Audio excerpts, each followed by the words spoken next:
ఎప్పుడైనా మీ బ్యాంక్ నుంచి ఈ ట్రాన్సాక్షన్ మీరు చేశారా అని మెసేజ్ వచ్చిందా? అలా అయితే మీ డబ్బుని ఏఐ కాపాడిన అవకాశం ఉంది. అది ఎలా పని చేస్తుందో చూద్దాం. మీరు డెబిట్ కార్డ్ లేదా క్రెడిట్ కార్డ్ ఉపయోగించిన ప్రతిసారి బ్యాంక్ సిస్టమ్స్ ఆ ట్రాన్సాక్షన్‌ని అనలైజ్ చేస్తుంటాయి. ఏఐ మీ సాధారణ స్పెండింగ్ హ్యాబిట్స్‌ని అర్థం చేసుకుంటుంది. మీరు సాధారణంగా ఎక్కడ ఖర్చు చేస్తారు? ఎప్పుడు చేస్తారు? ఎంత మొత్తంలో చేస్తారు? ఏ నగరంలో ఎక్కువగా ట్రాన్సాక్షన్స్ చేస్తారు? ఇలాంటి ప్యాటర్న్స్‌ని ఏఐ గుర్తుంచుకుంటుంది. ఇప్పుడు ఒక ఉదాహరణ చూద్దాం.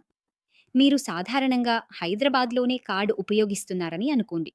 కానీ ఒక్కసారిగా అర్ధరాత్రి సమయంలో ఢిల్లీలో పెద్ద మొత్తానికి ట్రాన్సాక్షన్ అటెంప్ట్ జరిగింది. అప్పుడు ఏఐకి వెంటనే అనుమానం వస్తుంది. ఎందుకంటే అది మీ సాధారణ ప్యాటర్న్‌కి సరిపోవడం లేదు.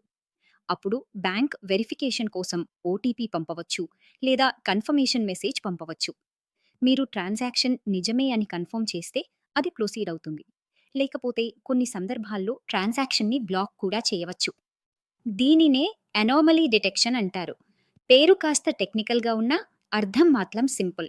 సాధారణ ప్యాటర్న్‌కి భిన్నంగా ఉన్న వాటిని గుర్తించడం. మరో ఎగ్జాంపుల్ చూద్దాం. మీ కార్డ్ మీ దగ్గర హైదరాబాద్‌లో ఉంది. అదే సమయంలో ముంబైలో కూడా ఎవరో ఆ కార్డ్‌ని ఉపయోగించడానికి ప్రయత్నించారనుకోండి. ఇది ప్రాక్టికలీ అసాధ్యం. ఒకే సమయంలో 2 చోట్ల కార్డ్ ఉండదు కదా! ఏఐ ఇలాంటి అసాధారణ పరిస్థితులను చాలా వేగంగా గుర్తించగలదు. అందుకే ఫ్రాడ్ అటెంప్ట్స్‌ని ప్రారంభ దశలోనే గుర్తించే అవకాశం ఉంటుంది.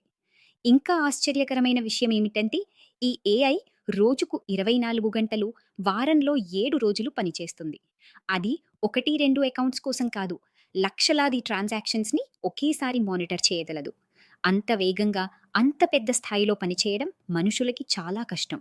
అంటే ఏఐ కేవలం రికమెండేషన్స్ ఇవ్వడమే కాదు, ప్రతిరోజు మీ డబ్బుని సురక్షితంగా ఉంచడంలో కూడా సహాయం చేస్తుంది.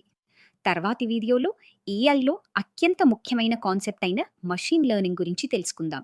ఏఐ నిజంగా ఎలా నేర్చుకుంటుంది? దాన్ని చాలా సింపుల్‌గా అర్థం చేసుకుందాం. Stay tuned.